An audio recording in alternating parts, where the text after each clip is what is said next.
ദൈവത്തിന് ഭൂമിയിലേക്ക് വരുവാൻ തന്റെ മുന്നോടിയായിട്ട് ഒരു മനുഷ്യനെ ഒരുക്കാൻ പോകുന്നതിന്റെ ആദ്യത്തെ ആ ശുഭവാർത്ത കൊടുക്കുകയാണ്. ഞാൻ പറഞ്ഞത്, ദൈവപുത്രന് ഭൂമിയിലേക്ക് വരുവാൻ, അവന്റെ പാതയൊരുക്കുവാൻ ഒരു മനുഷ്യനെ സ്വർഗം ഒരുക്കുന്നു. അതിന്റെ രണ്ടാമത്തെ പടി എന്ന് പറയുന്നത് പരിശുദ്ധ അമ്മ. മനുഷ്യനെ സ്വർഗത്തിലേക്ക് കൊണ്ടുപോകുവാൻ, ഒരു ഗർഭപാത്രം ഒരുക്കിക്കൊള്ളുവാൻ പരിശുദ്ധ അമ്മയ്ക്ക് സ്വർഗം ആജ്ഞ കൊടുക്കുകയാണ്, ഓർഡർ കൊടുക്കുകയാണ്. ഞാൻ പറഞ്ഞത്, പരിശുദ്ധ അമ്മയിലൂടെ മനുഷ്യന് സ്വർഗത്തിലേക്ക് കയറുവാൻ, തന്റെ ഗർഭപാത്രത്തെ ഒരുക്കിക്കൊള്ളുവാൻ സ്വർഗം ആജ്ഞ കൊടുക്കുകയാണ്. രണ്ട് കാര്യങ്ങളാണ് ഞാൻ സൂചിപ്പിച്ചത്. ഒന്ന്, ദൈവപുത്രന് ഭൂമിയിലേക്ക് വരുവാൻ ഒരു മനുഷ്യനെ ഒരുക്കുന്നു. രണ്ട്, മനുഷ്യർക്ക് സ്വർഗത്തിലേക്ക് കയറുവാൻ പരിശുദ്ധ അമ്മയെ ഒരുക്കുന്നു.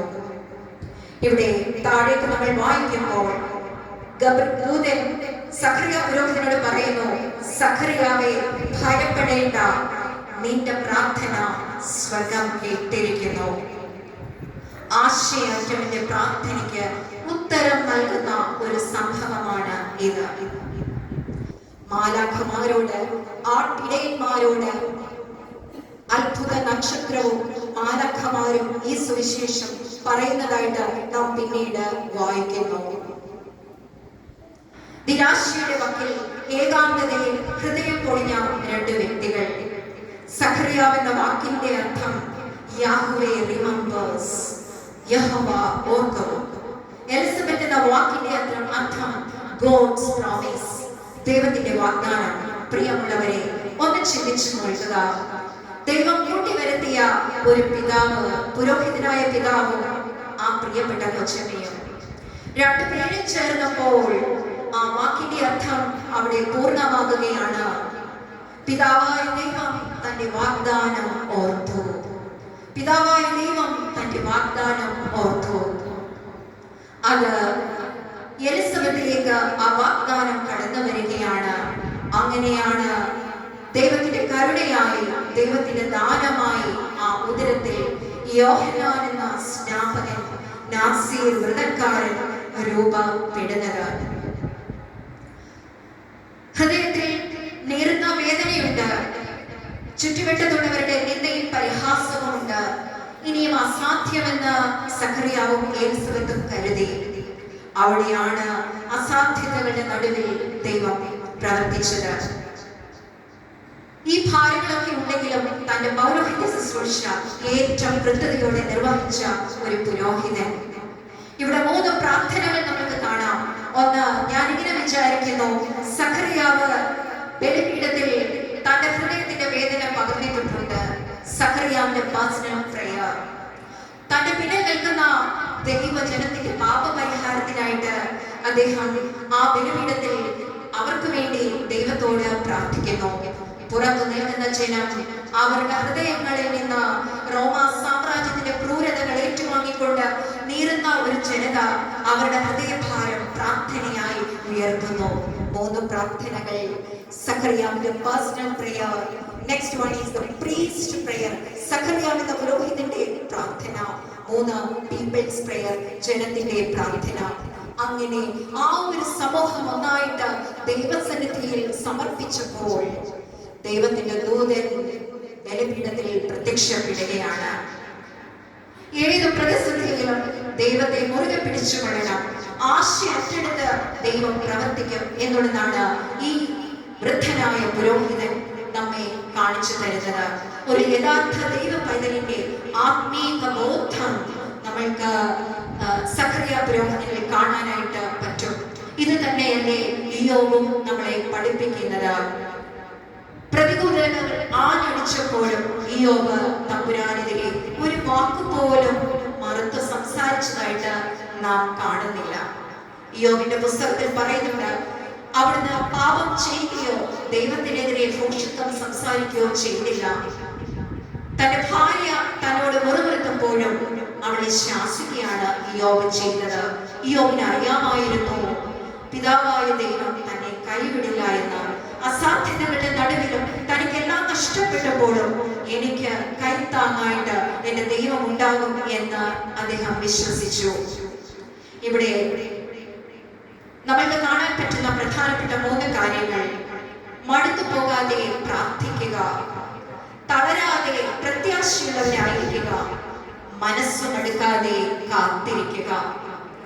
നിരന്തരം ദൈവസന്നിധിയിൽ പ്രാർത്ഥിക്കുന്ന ഒരു മനുഷ്യനായിരുന്നു സഖറിയാവ്. മടുത്തു പോകാതെ പ്രാർത്ഥിച്ചവൻ, തളരാതെ പ്രത്യാശയോടെ ഇരുന്നവൻ, മനസ്സു മടുക്കാതെ കാത്തിരുന്നവൻ. ഒന്നാമത് പ്രാർത്ഥിക്കുന്നവനായിരുന്നു, രണ്ടാമത് കാത്തിരുന്നവനായിരുന്നു. എന്തെങ്കിലും ദൈവം എനിക്ക് നേരെ തന്റെ വാതിൽ തുറക്കുമെന്ന്, തന്റെ വാഗ്ദാനം നിവർത്തിക്കുമെന്ന് കാത്തിരുന്നവൻ ആയിരുന്നു. ആ കാത്തിരിപ്പാണ് തന്റെ വാഗ്ദാന നിറവേറ്റത്തിന്റെ ഭാഗമായിട്ട് സഖറിയ പുരോഹിതന് ബലിപീഠത്തിൽ അനുഭവിക്കാനായിട്ട് കഴിഞ്ഞത്. മാലാഖ സഖറിയ പുരോഹിതനോട് പറയുന്നുണ്ട്, നിന്റെ മകനെ കൊണ്ട് നിനക്കല്ല പ്രയോജനം ഉണ്ടാകുന്നത്, പിന്നെയോ അവൻ അനേകരെ ദൈവത്തിലേക്ക് അടുപ്പിക്കുന്നവനാണ്. അങ്ങനെ ഒരു വാഗ്ദത്ത സന്തതിയെ ഏറ്റെടുക്കുവാൻ സ്വർഗം സഖറിയാവിനെ സഹായിച്ചു. നമ്മുടെ ജീവിതത്തിൽ നമ്മൾക്ക് പ്രയാസങ്ങൾ ഉണ്ടാകുമ്പോൾ, ഒരുപക്ഷെ നമ്മുടെ ആവശ്യങ്ങൾ ദൈവസന്നിധിയിൽ നമ്മൾ നിരത്തുമ്പോൾ, കാലതാമസങ്ങൾ ഉണ്ടാകുമ്പോൾ നമ്മുടെ പ്രാർത്ഥന നാം അവിടെ വെച്ച് നിർത്തുകയാണ് ചെയ്യുന്നത്. ഒരുപക്ഷെ ദൈവത്തിലുള്ള വിശ്വാസത്തിൽ നിന്ന് പോലും നമ്മൾ അകന്നു പോകുന്നവരായി മാറും. പക്ഷേ ഇവിടെ ഈ വന്യ പുരോഹിതനും ഭാര്യയും നമ്മളെ പഠിപ്പിക്കുന്നത് മടുത്തു പോകാതെ അവർ പ്രാർത്ഥിക്കുകയാണ്. അതായത് പ്രാർത്ഥന എന്ന് പറയുന്നത് it's a waiting without giving up hope. പ്രത്യാശ കൈവിടാതെ കാത്തിരിക്കുന്ന ഒരു അനുഭവത്തിനെ നമുക്ക് പ്രാർത്ഥന എന്ന് പറയാം. പ്രത്യാശ കൈവിടാതെ ദൈവത്തിനായി കാത്തിരിക്കുന്ന അനുഭവത്തെ നമുക്ക് പ്രാർത്ഥന എന്ന് പറയാം. കാത്തിരുന്നത് കൊണ്ടാണ് അദ്ദേഹത്തിന്റെ പ്രാർത്ഥന അർത്ഥപൂർണമായിട്ട് മാറുന്നത്. 1-2 വർഷങ്ങളല്ല, വൃദ്ധനാകുന്നിടം വരെ അദ്ദേഹം കാത്തിരുന്നു. അതുകൊണ്ട് ആ കാത്തിരിപ്പിന് ഒരു ഫലമുണ്ടായി. തന്റെ വാഗ്ദത്ത സന്തതിയെ തനിക്ക് ലഭിക്കുകയും ചെയ്തു. അതുകൊണ്ട് നമ്മൾക്ക് കാത്തിരിക്കാം.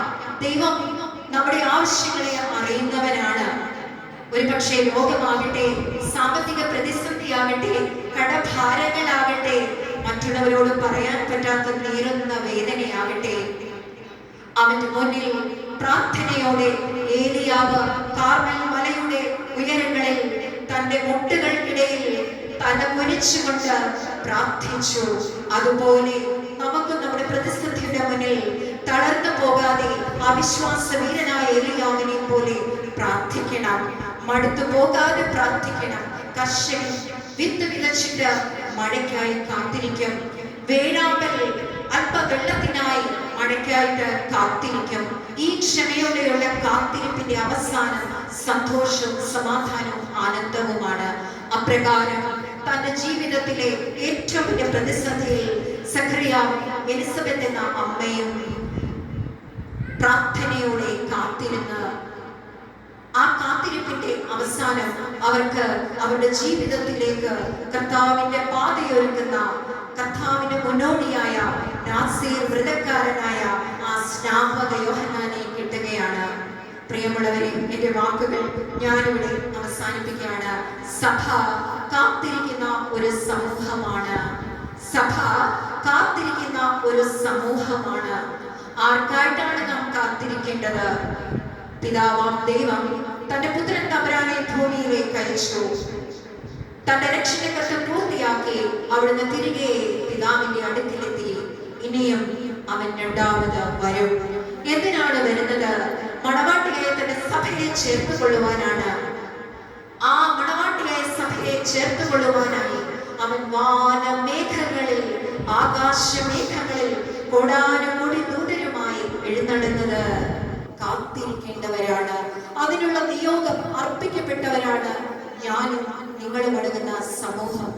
അപ്രകാരം പ്രാർത്ഥനയോടെ തന്റെ 2ാമത്തെ വരവിനായി ഒരുങ്ങി കാത്തിരിക്കുവാൻ ദൈവം നമ്മെ ഇടയാക്കട്ടെ. വരുന്ന ദിവസങ്ങളിൽ നാം 25 നോയമ്പിലേക്ക് കടക്കുകയാണ്. ദൈവപുത്രനെ നമ്മുടെ ഹൃദയത്തിലേക്ക് ഒന്ന് ഏറ്റുവാങ്ങുവാൻ ഈ വരുന്ന പരിശുദ്ധ നോമ്പിന്റെ ദിവസങ്ങൾ നമുക്കും പ്രാർത്ഥനയോടെ, ഉപവാസത്തോടെ, പ്രത്യാശയോടെ കാത്തിരിക്കാം. യേശു ഉള്ളിൽ ജനിക്കണമെങ്കിൽ ഈറ്റുനോവ് ഏറെ അനുഭവിക്കണം. പരിശുദ്ധ അമ്മ ഗബ്രിയേൽ ദൂതന്റെ ആ പ്രവചനം തൊട്ട് കാൽവറി മലയുടെ യാഗവേദി വരെ ഹൃദയം കീറി മുറിച്ച് ഈറ്റുനോവ് അനുഭവിച്ചവളാണ്. പ്രസവിച്ചപ്പോൾ മാത്രമല്ല ആ അമ്മ ഈറ്റുനോവ് അനുഭവിച്ചത്. ഒരമ്മ ഭൂമിയിൽ അനുഭവിക്കുന്ന ഏറ്റവും വലിയ വേദനയാണ് പ്രസവ വേദന. കാൽവരി മലയുടെ യാഗവേദിയിൽ വരെ പരിശുദ്ധ അമ്മ ആ ഈറ്റുനോവ് അനുഭവിച്ചവളാണ്. അതുകൊണ്ട് പ്രിയമുള്ളവരെ, ഈ ഡിസംബർ മാസത്തില് നാം എതിരേൽക്കാൻ പോകുന്ന, വരവേൽക്കാൻ പോകുന്ന പരിശുദ്ധ നോമ്പിലേക്ക് നാം കടക്കുമ്പോൾ യേശു നമ്മിൽ രൂപപ്പെടുവാൻ തക്കവണ്ണം നമുക്കും ഒരു ഈറ്റുനോവ് ഉള്ളിൽ അനുഭവിക്കാം. എല്ലാ നന്മകളും നേരുന്നു, ആശംസകളും നേരുന്നു. ഈ ഒരു അവസരം തന്ന വികാരി അച്ഛനോടും, trustee secretary, managing committee members എല്ലാവരോടും, എന്നെ ശ്രമിച്ച എല്ലാവരോടുമുള്ള നന്ദി അറിയിച്ചുകൊണ്ട് നിർത്തുന്നു.